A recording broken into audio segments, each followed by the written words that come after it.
We're standing in the middle of the Cancer Survivors Park in Greenville, South Carolina, a park uniquely designed to help bring hope to those affected by cancer.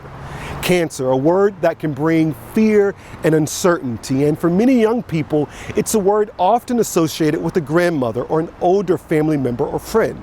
However, 80,000 young people were diagnosed with cancer last year, and for many of those, cancer strikes at times and places where they're least expecting it. So we were actually on vacation for my 40th birthday. We were in Mexico, and I was in the shower and I just went to reach, and I felt something, and I kind of went, no, it couldn't be. And I'm not gonna deal with it now, I'll deal with that later. So when we got home, I kind of felt it, and I was like, oh my gosh. I knew I had an upcoming mammogram, so I kind of pushed it to the side. When I went, and they were like, oh no, there's something, you kind of get that sinking feeling, and you're like, oh no. Yeah. So it sounds like you were surprised, but maybe you weren't terribly surprised. Doing what I do every day as a surge tech, I kind of knew what to watch out for. And once I felt it and the test kind of threw up something suspicious, I kind of confirmed it myself. But your mom had breast cancer as well? Yes. And how old were you when she was diagnosed with breast cancer? Early 20s, maybe like 23. Has this changed your life? Definitely. How? I'm under the assumption now that I may not be able to come back to work because of the damage to my bones from the bone cancer. How do you think having cancer as a young person is different from having cancer when you're older? I think you may not have the support system sometimes. I see a lot of people in treatment by themselves. Who's been your biggest supporter in this time? My husband. Has he? My husband has been a rock star. Yeah. With the support of her husband, this new diagnosis has given Yolanda a new sense of purpose and a new hope. So I think one of the things that I hope in the future is maybe I can sit with somebody in chemo if they have no one else. Dr. Jeffrey Jaguar is a retired oncologist. He recognizes how cancer presents differently in younger people. We're finding not only in pediatric patients, but in adolescent young adults, people who are in the prime of their life, that they're getting solid malignancies that in the past wouldn't have been something that we'd have to worry about. Solid malignancies include tumors of the liver, kidney, and brain. Your risk of these tumors increases as you age, but one fall day, 32-year-old Kristen Edwards found out that they can develop in younger people also. So October of this past year, 2021, I started feeling kind of like I had a sinus infection. I went to the doctor, took some antibiotics. Fast forward, post-antibiotic, I thought I felt better, started feeling worse.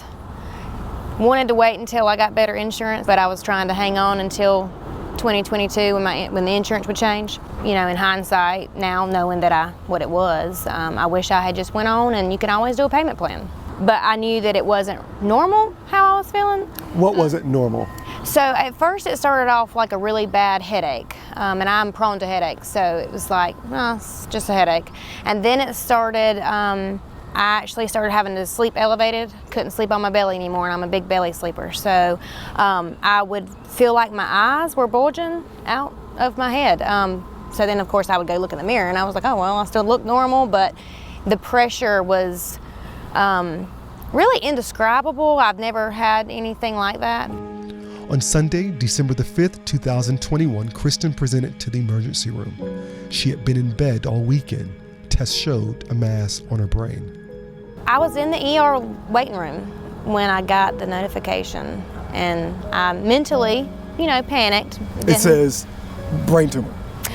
Pretty much, it says mass, and it was a CT, so half of it I didn't even really, I just saw mass and knew it was not good, so. So what goes through your mind? Oh my gosh, I'm gonna die, is what I thought. And who do you talk to in that moment? Well, my husband was right beside me in the ER lobby, but I didn't want to freak him out either, so I kind of just sat there and I prayed and just waited until the doctor came out, and then I didn't still tell my husband. I let her kind of tell it. As a young person and somebody who's always tried to somewhat be healthy, I'm trying to go around the perimeters of the grocery store instead of in the midst of the aisles where all the bad stuff is. While choosing and eating a healthier diet cannot completely eliminate the risk of a cancer, it can be helpful to reduce the risk. And it's all about, keeping a healthy weight, keeping a good, what we call body mass index, eating correctly, which for an anti-cancer diet usually involves plant and whole-based green vegetables, green foods, whole grains, and exercise.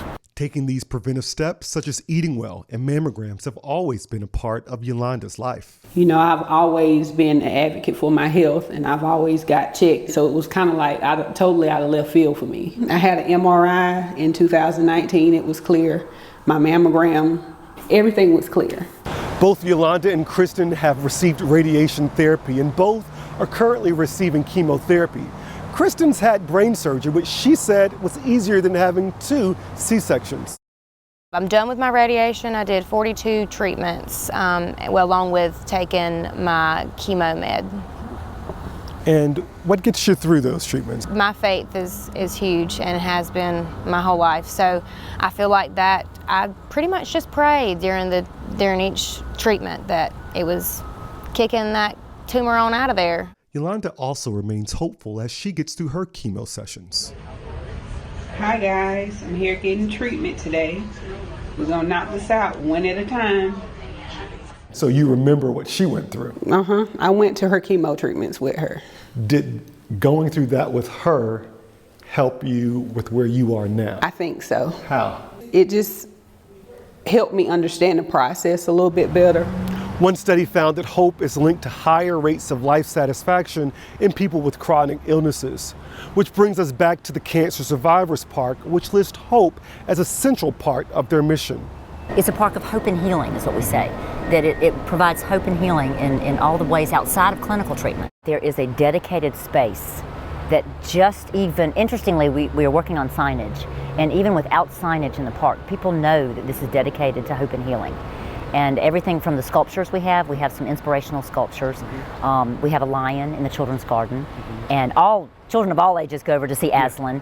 But the lion is called Fear Not. My hope is that somebody comes up with a cure for this. I hope that, or just some major breakthrough and some medication that can prolong my time here with my kiddos. I just want to be present in the next day, one day at a time. I would say to young people, you just never know. So live your life. Live it to the fullest.